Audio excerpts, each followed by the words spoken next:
Hello friends, Ash here. Welcome back to Gents. Today we're talking about celebrities, famous people in movies, making musics. We're talking more specifically about the fragrances that celebrities wear or in some circumstances wore. And it is a wide range, a lot of different things here. So let's go ahead and jump into it. Let's tackle 10 fragrances that some of the biggest celebrities out there are rocking.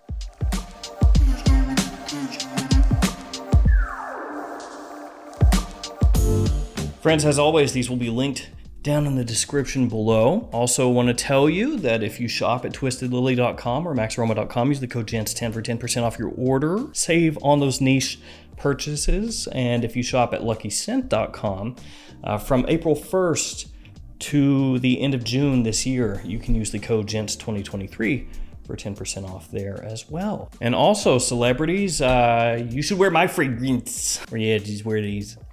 Go ahead and post it on Instagram. Thanks. Blue Ridge, Terra Nova, Jet Black Enigma, you know the drill. Perfumania, fragrance outlet. Stop into those stores, check them out there if you want, or order them off the website, also linked in the description. Use the code GENTS for 20% off. Let's go. Okay, fragrance time. Let's do it. First celebrity, Hugh Jackman. Now, of course, every fragrance celebrity video seems to start with Hugh Jackman. And why not? I mean, the dude is pretty cool. He was Wolverine. He was Logan. Now, when you look online for him, basically you get pointed to the same two fragrances, and that is Timbuktu from L'Artisan Parfumé, and this guy, Tom Ford Grey Vetiver. So we're gonna highlight Grey Vetiver the most here, but Timbuktu also it should be known. So what does this tell us? It tells us that Hugh Jackman apparently likes vetiver, which makes sense. It's a really masculine note. The way that it's typically used in men's fragrances can come across woody, sometimes smoky, grassy, dry. Actually, it can come across a whole bunch of different ways depending on the type of vetiver that's used and also how you are using it. So Timbuktu is a little bit more dry, smoky, with a slight sweetness from myrrh and mango.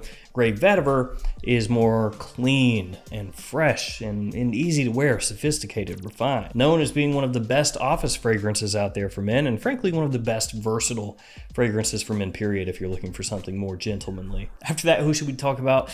How about Ashton Kutcher? Gotta tell you, I was not massively pumped when Ashton Kutcher blew up. Mainly because of my name. Every single person that I met for years, like no exaggeration, like 90% of people that I would meet, when I told them my name, Ashton, every time, like Ashton Kutcher. Yes, like that. And people just start calling me Kutcher or something. It's funny, man. I'm now Kutcher, yay. But yeah, let's talk Ashton Kutcher and some fragrances here. Got a couple. John Varvatos for men. Yeah, just straight up Varvatos. And also a little bit more interesting, this one over here, Arpège pour Homme from Lanvin. Now this is discontinued nowadays, a little bit more difficult to find. It used to be a pretty affordable one from discounters, and it's nice. It's a really good iris scent, actually. I have myself here a little 30 ml bottle that I picked up many years ago, and the fragrance has changed color. When this came out, it was actually kind of a purple tinge, like a light purple, a little bit reminiscent of like Prada Amber Pour Homme's coloration, kind of like that. But now it's changed to this kind of sickly brown.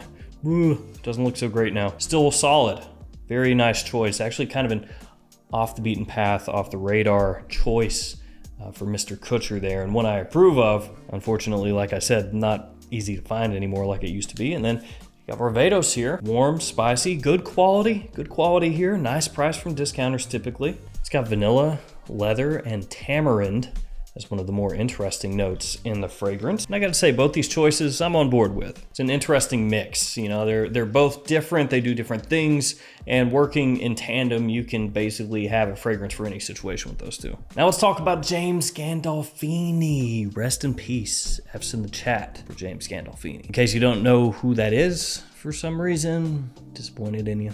He played most famously Tony Soprano in The Sopranos. It's one of the coolest TV shows of all time. And this actually surprised me a lot. One of the fragrances that he apparently wore the most was this, Silver Mountain Water. Now I gotta admit, That's not what I would expect. That's not the first thing that would pop into my mind. You tell me James Gandolfini, and automatically, of course, I start thinking Tony Soprano, and so maybe I'm thinking like a particular kind of fragrance, but Silver Mountain Water is what he was rocking with. And not going to be the last Creed that we see in this list. Creed apparently really good at marketing to celebrities, just marketing in general, I guess. With Silver Mountain Water, you've got a fragrance that's very fresh. It has that kind of inky vibe from the green tea, metallic scent profile to an extent as well. It's a fragrance that I personally have to use a little bit sparingly when I do wear it, because it's one that for whatever reason is apocalyptically strong off my skin. A lot of people will say it's not that strong, but for me, always has been. From there, Benicio del Toro and the fragrance that he chooses, 8 & Bob. The original. 8 & Bob, another fragrance really well known for its advertising. Because the whole story behind 8 & Bob is that it is John F. Kennedy's personal fragrance, or was John F. Kennedy's personal fragrance. Another funny thing about that is 8 & Bob is not the only fragrance that is advertised or has been advertised as JFK's personal scent. A lot of people really want to like cling on to JFK for their marketing, or at some point in the certain fragrances histories they've used that. But anyway, 8 & Bob is a versatile fragrance.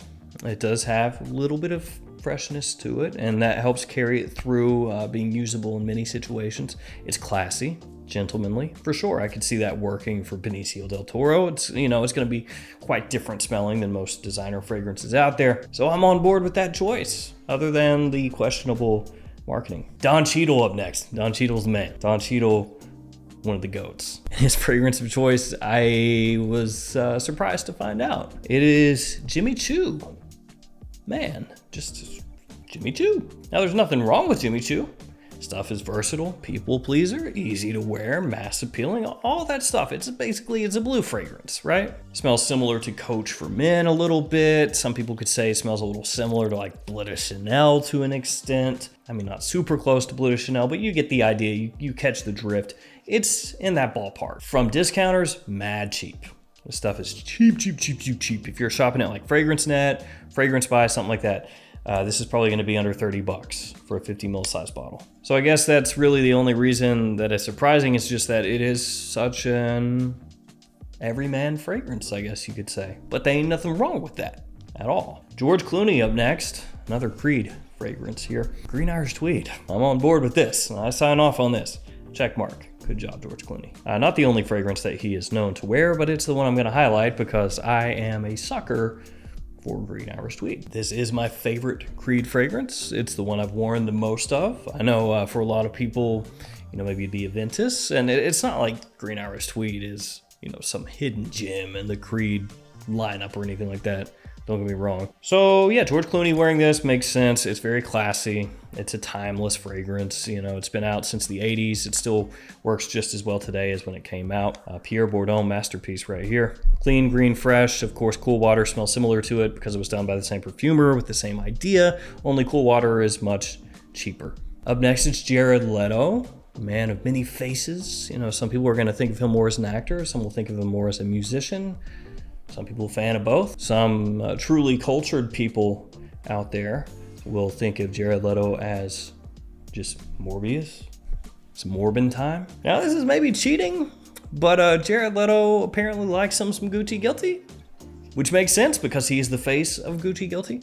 So I don't know if that's a contractual obligation that he has to go, you know what, man, this Gucci Guilty still is good. I like it. But yeah, apparently the old Guilty. I mean, to be fair to Gucci Guilty, most of their releases just very easy to wear. Stuff that people are gonna love, be drawn to your average person. They do have some that are a little more out there. You know, Gucci Guilty Absolute was a little more boundary pushing, obviously, than the others, but Gucci Guilty. And then the other fragrance, CK1. And to be fair, if Jared Leto likes CK1 and he's wearing CK1, it makes total sense that he would like Gucci Guilty and wear Gucci Guilty, right? I mean, yes, they're very different fragrances and how they smell, but the idea is pretty similar in terms of being something fresh and bright and again, easy to wear. Chris Hemsworth up next, Thor in the Flesh, Boss Bottled. And it makes sense, again, Chris Hemsworth, the face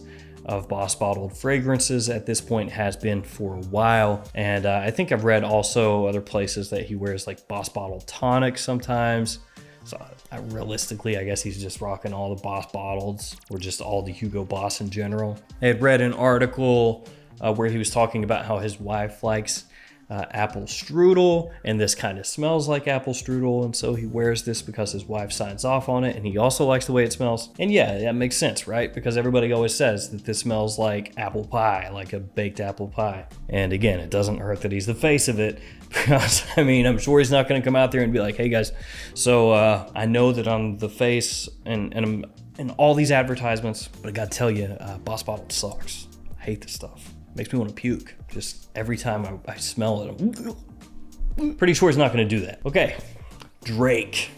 Next up, we got a few fragrances here. We'll bust through the first two real fast. Baccarat Rouge 540.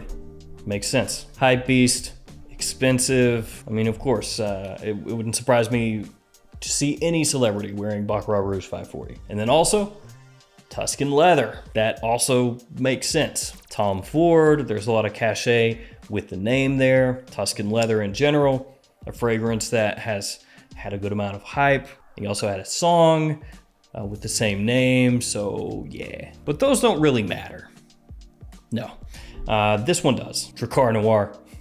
And this is how you know that Drake is a man of sophistication. Anyone that can truly appreciate the Drakkar Noir, yeah, they get the pass in my book. And apparently also one Dale Earnhardt Jr. rocking the Drakkar Noir. Although to be fair, he was also a face of the brand, so I don't know if that counts, but we're going with it. So Drake, Dale Earnhardt Jr., he's best. Okay, last fragrance, last celebrity for this video. Who will it be?